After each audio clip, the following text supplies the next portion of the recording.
Collectif des sociétés civiles actives au Nord Kivu. Déclaration numéro 002 du 23 décembre 2024 portant dénonciation d'une manœuvre aléatoire de spoliation de la parcelle familiale ici dans la ville de Goma.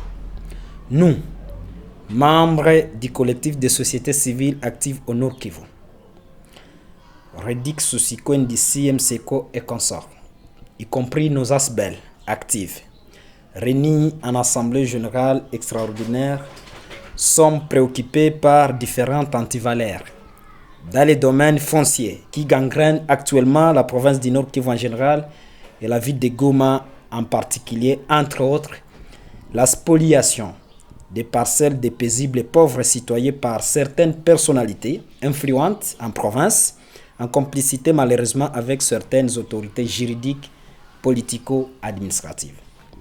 Le dernier cas, Rekira est de la famille Bouingo Matene, sur avenue Mukosa Senge, quartier Murara, commune de Karisimbi, occupant la parcelle depuis 1972, donc 52 ans.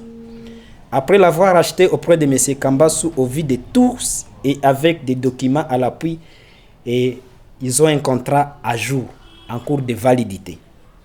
En effet, en 2018, M. Mouindo Malikani et M. Muge Augustin, en complicité avec certains agents de cadastre en ville de Goma, se sont mis à fabriquer les faux procès-verbaux de mise en valeur et de bornage sur la même parcelle, et grâce auxquels ils ont obtenu les certificats d'enregistrement qu'ils se servent aujourd'hui avec des décisions judiciaires achetées pour vouloir déguerpir les paisibles occupants qui sont la famille Bouingo Matene.